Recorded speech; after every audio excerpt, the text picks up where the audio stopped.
নমস্কার বন্ধুরা, আমি অরিন্দম চলে আসলাম আজকে এই মুহূর্তে বিরাট বড় একটা ডিএ আপডেটে। রাজ্য সরকারি কর্মচারীদের কিন্তু 10% ডিএ কিন্তু বাড়লো। রাজ্য সরকারি কর্মচারীদের নয়, শিক্ষকদের, প্রাইমারি এবং আরও কিছু শিক্ষক আছে, কারা আছে কি আছে একটু যেটা আজকে আলোচনা করব।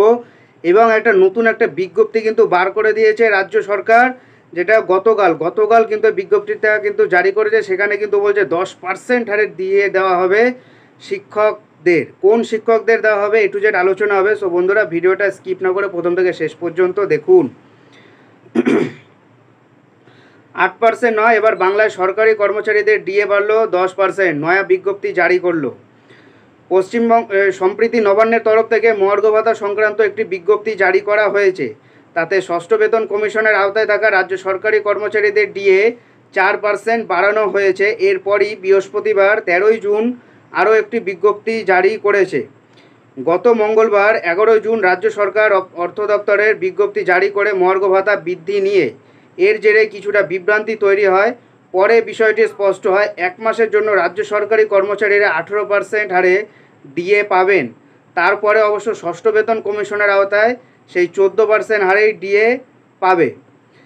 তবে এরপর বৃহস্পতিবার একটি বিজ্ঞপ্তি জারি করা হয়েছে। জুনের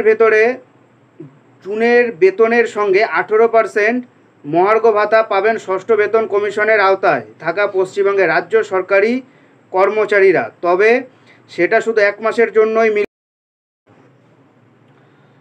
এমনই জানা গেছে। তবে রাজ্যের সরকারি কর্মীদের ডিএ একেবারে 10% বৃদ্ধির বিজ্ঞপ্তি জারি করা হয়েছে।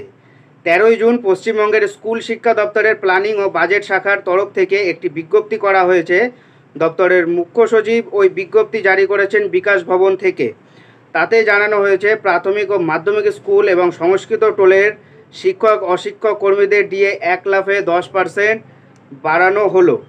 বিজ্ঞপ্তি অনুযায়ী পশ্চিমবঙ্গের অ্যাঙ্গেল ইন্ডিয়ান স্কুল, প্রাথমিক ও মাধ্যমিক স্কুল এবং সংস্কৃত টোলের শিক্ষক অশিক্ষক কর্মীদের ডিএ 1 লাফে 10% হারে বৃদ্ধি করা হচ্ছে। এই নয়া হারে ডিএ কার্যকর করা হবে 1 জানুয়ারি থেকে। তবে ষষ্ঠ বেতন কমিশনের আওতায় থাকা সরকারি শিক্ষকরা এই ডিএ বৃদ্ধির সুবিধা পাবেন না। বিজ্ঞপ্তি অনুযায়ী পঞ্চম বেতন কমিশনের আওতায় থাকা স্কুলের শিক্ষক অশিক্ষক কর্মীদের ডিএ 10% বাড়ানো হবে। আগে এই শিক্ষক অশিক্ষক কর্মীদের ডিএ 141% ছিল। 2024 সালে সেটা 1 জানুয়ারি থেকে বাড়িয়ে 151% করা হচ্ছে। অর্থাৎ জানুয়ারি থেকে বর্ধিত হারে ডিএর বকেয়া দেওয়া হবে এই শিক্ষক অশিক্ষক কর্মীদের।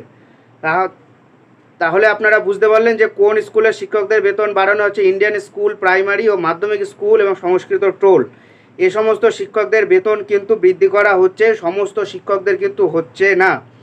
সো বন্ধুরা, এটাই হলো আজকেকার আপডেট। সো এরকম আপডেট পাওয়ার জন্য অবশ্যই আমাদের চ্যানেলটা সাবস্ক্রাইব করে আমাদের পাশে থাকুন। দেখা হচ্ছে পরের ভিডিওতে। ভালো থাকবেন সবাই। নমস্কার, জয় হিন্দ, বন্দে মাতরম।